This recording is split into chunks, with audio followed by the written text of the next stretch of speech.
Nigeria is the largest economy in Africa.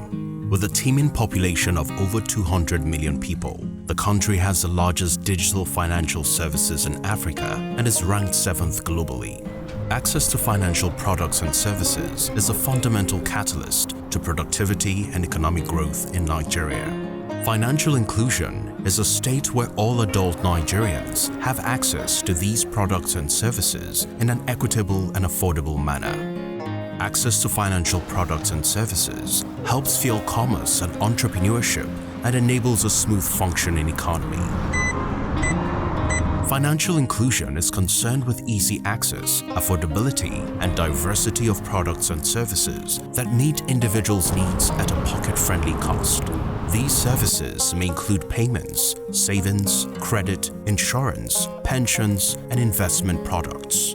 In 2012, the Central Bank of Nigeria, CBN, and its stakeholders set out on a journey to reduce exclusion in Nigeria by launching the National Financial Inclusion Strategy. This initiative was predicated on Nigeria's commitment in Maya, Mexico in 2010, named the Maya Declaration. Through this declaration, Nigeria committed to achieving 80% financial inclusion by the year 2020.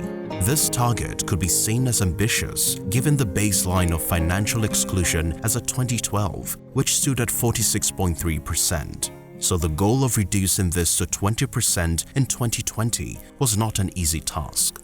You know, even as at 2010, the rate of financial exclusion was very high, and financial inclusion was low at that time.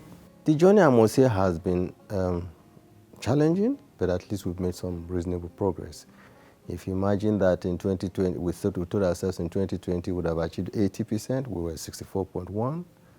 I think having financial inclusion as well is important for a central bank because it ensures that monetary policy transmission is more effective.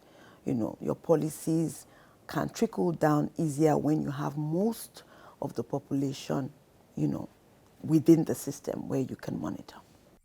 In 2010, 46.3% of adult Nigerians had no access to any form of financial services. In one decade, the figures have declined to 35.9%, and the central bank and its stakeholders are assiduously working towards further reducing these figures.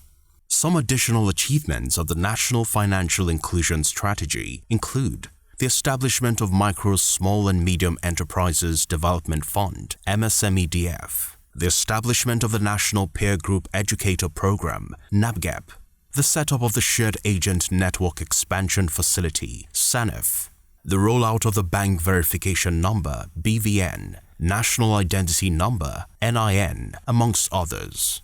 These achievements have greatly improved the financial inclusion status of Nigeria, and this can be measured in terms of access and usage.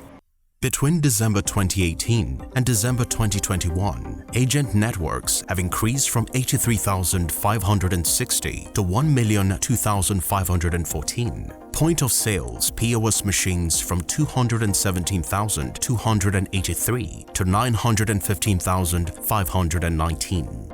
More accounts were linked to Bank Verification Number or BVN database with an enrollment of 55.6 million. There's also been a significant increase in the rollout of the National Identity Number with up to 90 million NIMSI registrations recorded as of October 2022. In addition, product penetration in Nigeria is ticking up with payment services reached at 45% of the adult population and savings at 32%. 50.5% of adult Nigerians are formally served, while financial exclusion has been reduced to 35.9% as at the end of 2020. Undoubtedly, progress has been made. The gender gap today is at 8%, which is a little bit higher than the global average that we have. So we want to make sure that that gap is closed through the Access to Finance Framework for Women, which aspires to increase the number of women agents, especially in northern Nigeria and other parts of Nigeria.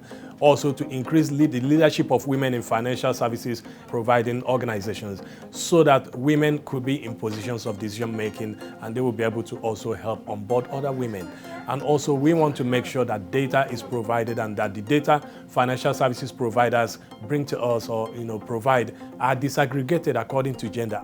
The National Insurance Commission, NICOM, introduced the microinsurance and Takaful as products under the Financial Inclusion Program to ensure that Nigerians access insurance, especially for low-income users. Those who are lower there, you package products that are consistent with their level of income so that they can also make provision for their future. This we have started so that we can reach the nooks and crannies of our nation. At every point, we want to make sure that everybody has access to insurance. The Shared Agent Network Expansion Facility, SANEF, has greatly contributed to agent rollout with a total of over 1.4 million agents as of October 2022. And the target we were given at the time, both by CBN and the banks, was that we must onboard 500,000 agents by the end of 2020. So we went ahead to do this. We didn't do this on our own. We used the super agents, or we went through the super agents and the mobile money operators and the banks to onboard this. CBN also was part of it because the central bank did give the super agents funding, 500 million each at a discounted interest rate.